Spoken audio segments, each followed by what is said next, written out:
We want to zero in on those recorded phone calls now with People magazine. The voice inflections, the tone. A lot of people say the conversation sounds a lot like Donald Trump, but the businessman, you just heard it, he insists it is not. CNN senior investigative correspondent Drew Griffin, he looked into this recorded call. Drew, what did you learn? John, if this is not him, an audio expert we talked to this afternoon says it is a masterful job of sounding almost exactly like him. The fact is, the secret public relations men in Donald Trump's past may have never been a real secret. Morning. The real amazing story of Donald Trump's old spokesman, as the Washington Post headline writes, may be that it's been such an open secret for so long it's hard to believe that anyone is still questioning it. What's your name again? John Miller.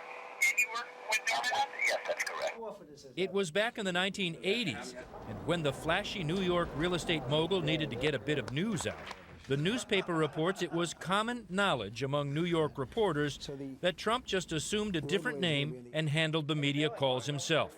Like this call from reporter Sue Carswell at People magazine concerning Trump's breakup with girlfriend Marla Maples. What kind of comment is coming from your agency or from Donald?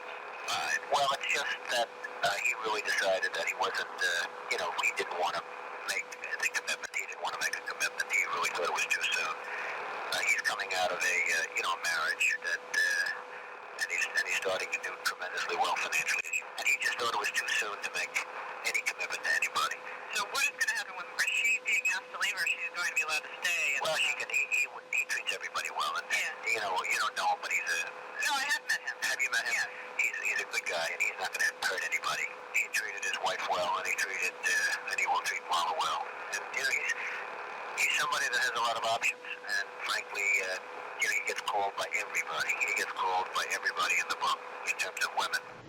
If that John Miller sounds like Trump, it's because audio forensic expert Tom Owen says, in his opinion, it is. I can conclude with a fair degree of scientific certainty that it is Donald Trump's voice. This afternoon, Owens compared the John Miller on that phone call with People magazine to the real Donald Trump interviewed on CNN's Larry King Live in the 1990s. Due to the quality of the old recordings, he couldn't use his biometric analysis that he says would be absolutely certain, but based on pitch, tone, cadence, and his expertise, John Miller and Donald Trump are one and the same. Yes, it's my opinion that it is Donald Trump's voice. Reportedly, Trump even tacitly admitted under oath to using one of his false PR names in a 1990 court testimony when he said, "I believe on occasion I used that name." Thank you, everybody. Trump was confronted with the taped phone call and the Washington Post story on Friday's Today Show.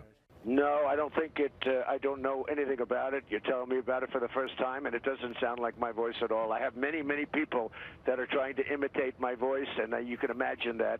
And this sounds like one of the scams, one of the many scams. Doesn't sound like me.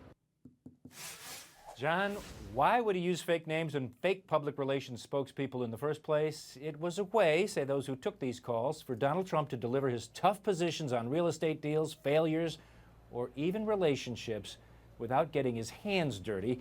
And according to one Trump biographer, it's a trick Donald Trump may have learned from his dad, Fred Trump, who was also known in the New York real estate press as Mr. Green. John? One fewer spokesperson you have to hire, I suppose. Drew Griffin, thanks so much.